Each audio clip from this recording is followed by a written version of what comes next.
Около 25 тысяч лет назад цивилизация ванов перестала существовать.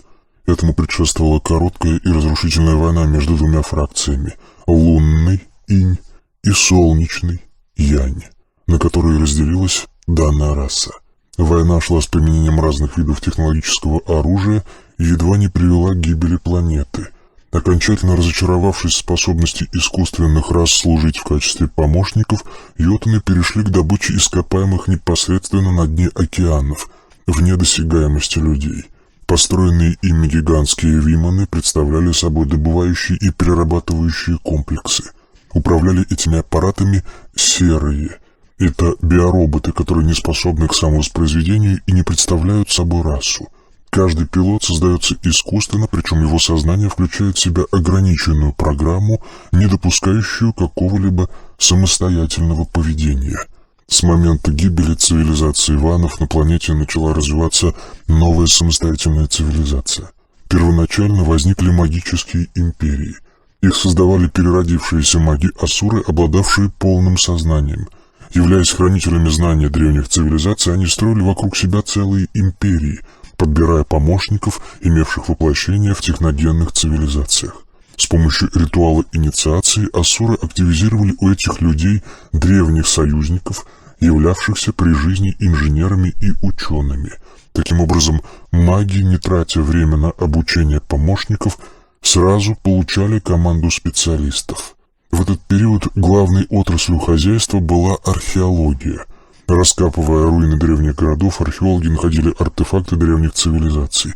Как правило, это были сломанные приборы и различные бытовые вещи.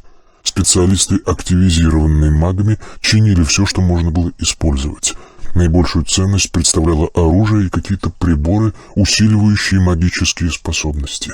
С помощью полученных артефактов маги-правители захватывали огромные территории, подчиняя себе племена варваров. Некоторые правители того времени владели отремонтированными виманами. В приземелье оставались древние космические станции, на которых еще существовала жизнь. Построенные в древние времена космические крепости и исследовательские лаборатории еще продолжали функционировать. На некоторых крупных станциях были аппараты, предназначенные для полетов в приземелье. На них можно было спуститься на Землю, но взлететь они уже не могли. С этих станций отправляли на Землю экспедиции, которые должны были сформировать колонии и подготовить базу для приема людей из приземелья. Первоначально связь с внешними станциями поддерживалась через техногенные устройства, но после окончания работы источников питания связь продолжалась с помощью геоглифов, рисунков пустыни Наска, которые заполнялись горючей жидкостью и поджигались. Такие светящиеся рисунки условных символов были видны с орбитальных станций. Возможно, при необходимости станции оказывали группам на Земле силовую поддержку с помощью боевых излучателей.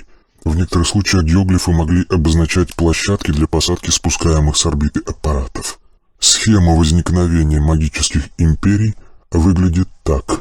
Первое. Среди варваров рождается древний маг, обладающий полным сознанием. Второе. Восстанавливая память, маг собирает вокруг себя группу, составляющую его первоначальное окружение. Третье. Выбираются люди с интересными союзниками, включаются в группу. Инициация активизирует союзников. Четвертое. Начинаются поиски сильных артефактов, которые восстанавливаются силами группы. Пятое. Усиленная артефактами группа приходит к власти. Шестое. На все ключевые посты ставятся люди с магическим сознанием. Седьмое. Все ресурсы направляются на формирование мощной магической школы. Восьмое. По мере возрастания могущества школы для экспансии используются древние технологии. К ним можно отнести лучевое и психотронное оружие, создание боевых биороботов на базе покойников, создание виман, способных перемещаться не только в атмосфере, но и в зоне приземелья, создание силовых энергетических щитов, создание управляемых пространственных и временных порталов. Девятое. Установление контактов с подземной цивилизацией двергов. Десятое. Установление контактов с подводной цивилизацией альвов. 11. Установление контакта с марсианской цивилизацией. 12. Создание технологии физического бессмертия для элиты.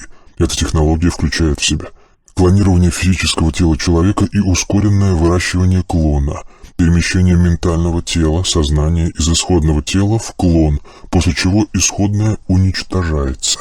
13. Для использования генетических способностей расы, в том числе способностей лордов и магов, следует выделить генетически чистые линии и культивировать их, одновременно запрещая смешанные межрасовые браки. Представителям чистых линий запрещены браки с представителями других семей, специализаций. Например, цивилизация Древнего Египта настолько увлеклась технологией оживленных мертвецов, создавая биороботов из своих и чужих покойников, что это повлияло на рождаемость не только в самом Египте, но и в соседних странах. Как следствие, против магов Египта выступили все соседи. В результате нашествия гиксосов магическая империя египтян была разрушена. Охота за древними артефактами – первый признак начала формирования магической империи. Когда в нацистской Германии развернулись обширные археологические исследования, магам стало ясно, что начала формироваться новая магическая империя. Некоторые известные артефакты спрятаны от возможных поисков и защищены множеством копий, хранящихся в различных местах. Сюда можно отнести копье судьбы, несколько экземпляров которого хранятся в разных музеях. Ковчег Завета, о месте нахождения которого есть несколько противоречивых указаний. Чаша Грааля, то появляющаяся, то исчезающая. Это перечень лишь наиболее известных артефактов, связанных с религиями, а реальных древних артефактов гораздо больше. К наиболее важным для магов объектам можно отнести Стоунхендж в Англии, связанный с порталами, ведущими в параллельные миры, а также пирамиды Хеопса и Великий Сфинкс, связанные с местом нахождения зала золотых таблиц, зал посвящений. Периодически возникают конспирологические теории, объясняющие те или иные политические события, например, войны в Афганистане и Ираке, охотой за древними артефактами. Так, присоединение Австрии Гитлером объясняется стремлением заполучить копье судьбы, возможно, копию, хранящуюся в сокровищнице австрийских королей в Вене.